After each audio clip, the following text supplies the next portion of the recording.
Happy New Year's Eve, everybody. It's Rod with Pow Group. Welcome back on The Pursuit of Wealth, your home for MJ stocks, crypto assets, news, and interviews. Also home to the best MJ community. Today is Saturday, December 30th.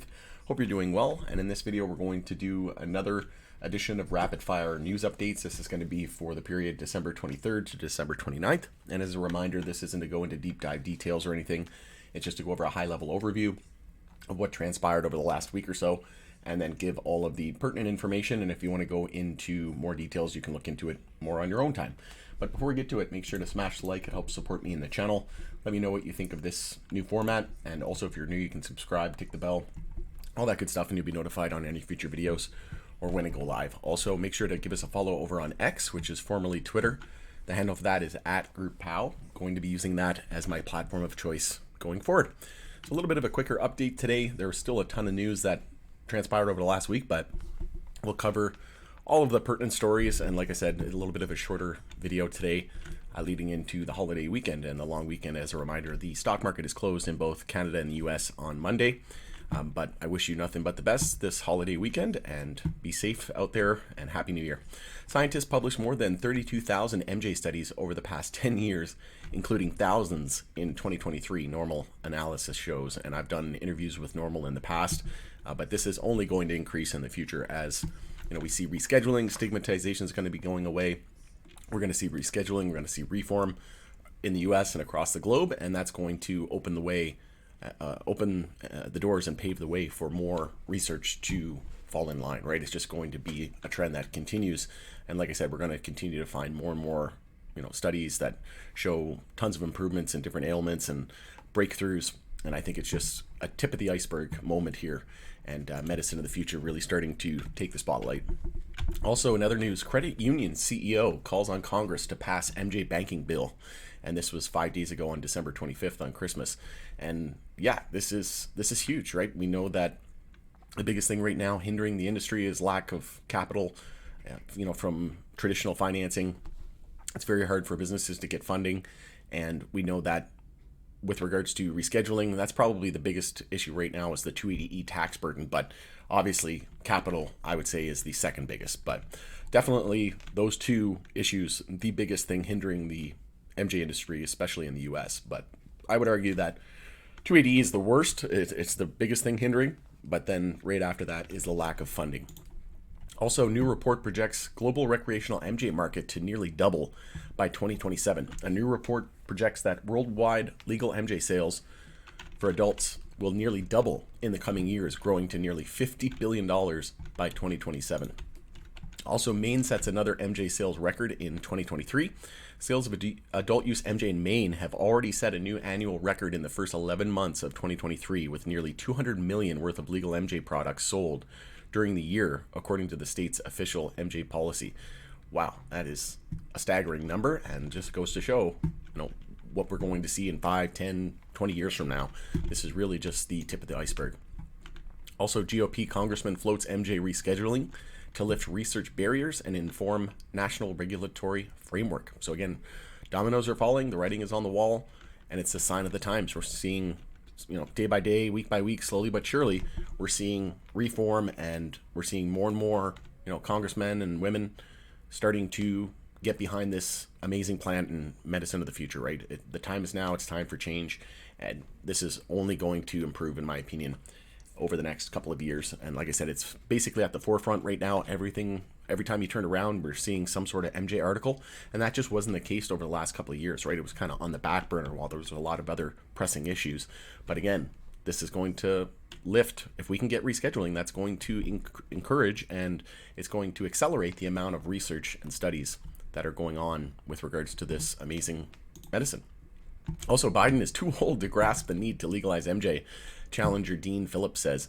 And I've been saying for a while now that MJ is going to be at the forefront again during the political campaign. So we're going into an election year, and this is going to be at the forefront, in my opinion. They could use it as ammo. They're going to use rescheduling, and Biden, I think, will use that. That's basically what got him into office.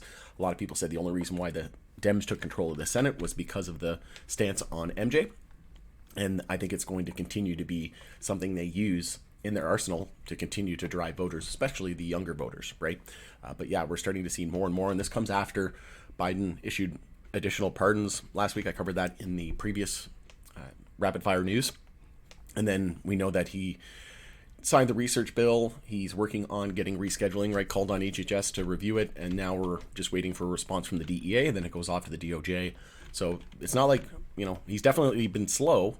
It's been a lot of false promises. But up until now, he's finally coming through on his promises. So we've seen three major things, right? The research bill, we're seeing potential for rescheduling, and a ton of pardons that's going on from the executive branch, right? So it's not like he's doing nothing. It's just he's not doing as much as quickly as most people would like to see, right? So slowly but surely we're getting there. Also, Ukraine medical MJ bill that was approved by lawmakers is delayed on the path to Zelensky's desk, the president, amid opposition tactics. And this is very common, right? When we see, a headline like, this is, whether it be recreational or medical, it's heading to the governor's desk or the president's desk, right? Usually there's some opposition, right? This doesn't go in a straight line. There's going to be opposition from both sides of the aisle, regardless of, right wing or left wing. Wherever you reside, everywhere is different. But, for the most part, there's always going to be opposition. And that's how they get people, right? It's the Wall Street bankers creating these headlines, right? They create a pop and then they short it. They just ebb and flow. They create these dips and rips, and it's just a way for them to manipulate the market like they always do, right? As we know, we can't have fair and orderly markets. It's the complete opposite, right? Unfair and unorderly. They just use this as the timing of these pieces, right? And it's the same thing with regards to HHS's recommendation. We had that huge spike up, right? Where, like Cannabis went up almost 500% in a couple of months. And then, I said in that video, watch, there's gonna be a bunch of opposition, and that move ended up getting faded all the way back down, right? So we gave all the gains back from HHS recommendation hype and basically faded that whole move, right? And again, that's just classic Wall Street manipulation, right? And usually it's at the expense of retail investors. They usually use us as exit liquidity, get us to FOMO in and buy on hype, right? And on a headline after it's already moved, and then they short it, the Wall Street banks, and then they buy the lows again, right? Just rinse and repeat. Also, high school students say MJ is harder to access following legalization for adults, Canadian study shows. And again, more and more studies, more and more research and things coming to light here. But obviously, what about the naysayers?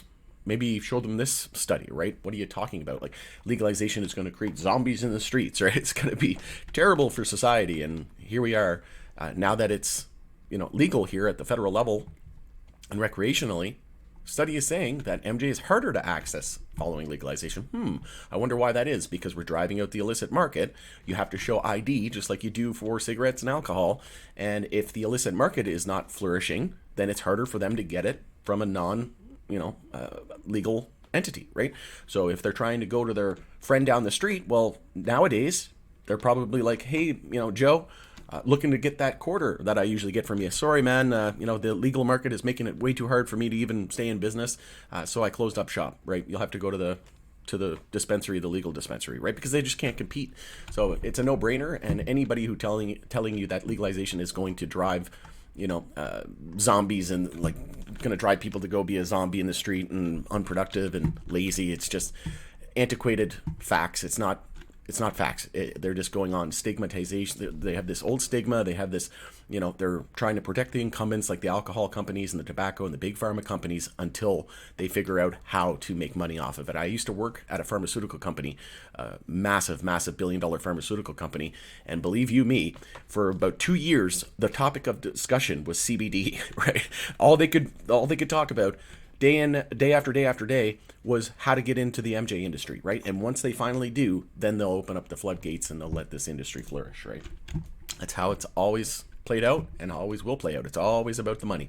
And when they say it's not about the money, it's always about the money. And look at the facts, look at the science, and it's pretty evident and clear.